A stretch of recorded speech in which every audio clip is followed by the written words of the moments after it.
있지. 엔조. 엔조. सहायता.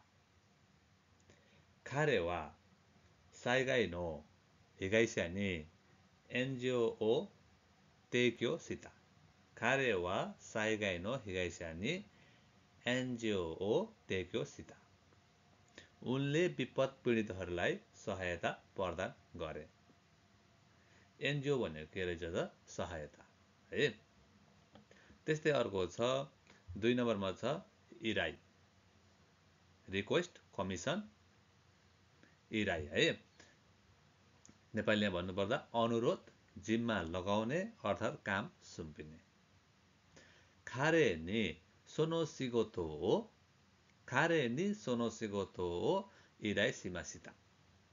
खारे नि सोनो सिगोतो हो इराई सिमासिता। मैले त्यो काम गर्न उनलाई अनुरोध गरे है। इराई, इराई भने के रहेछ जिम्मा लगाउने, अनुरोध गर्नु है। मैले त्यो काम गर्न उनलाई अनुरोध गरे। खारे नि सोनो सिगोतो हो इराई सिमासिता। त्यस्तै 3 मा छ इजी, मेन्टेन गर्नु, किप, जोगाउने, कायम राख्ने अर्थात् संरक्षण गर्ने है। इजी भन्ने के रहेछ इजी भनेको मेन्टेन गर्नु है, मेन्टेन गर्नु। इजी भनेको मेन्टेन गर्नु, जोगाउनु, संरक्षण गर्नु, त्यसलाई इजी भन्छन् है। खान्जी हेर्नुस्।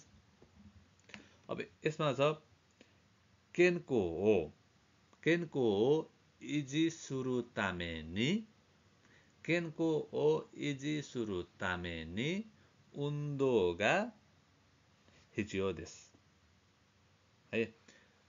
केनको हो इजी सुरु तामेनी उन्दोगा हिचियो देस। राम्रो स्वास्थ्य कायम राख्नका लागि व्यायाम आवश्यक छ। इजी है। त्यस्तै नै अर्को छ 4 मा छ इबारु, इबारु घमण्ड गर्नु, घमण्डपूर्वक व्यवहार गर्नु है अर्थात् इगो राख्नु, त्यसलाई इबारु भन्छ है। आनो हितो वा इचुमो इबात्तेइते मिन्ना नि किरावार्तेरु।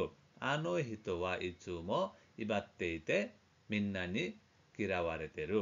त्यो व्यक्ति सधैँ घमण्ड गर्छ, त्यसैले सबैले उसलाई मन पराउँदैनन् है। इबारु भन्ने के रहेछ घमण्ड गर्नु, घमण्ड देखाउनु, इगो देखाउनु है।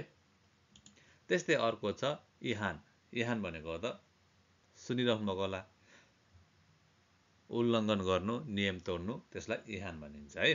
त्यस्तै छ खारे वा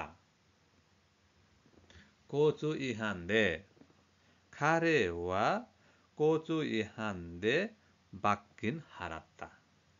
खारे वा कोचु इहान दे बाक्किन हारात्ता। बाक्किन भनेको त थाहा त भयो जरिवाना है। उसले ट्राफिक उल्लङ्घनको कारण जरिवाना तिर्नु पर्यो, तिर्यो। खारे वा कोचु इहान दे बाक्किन हारात्ता है। नजुकिनु होला है त। 1 मा छ एन्जो भनेको के रहेछ सहायता है।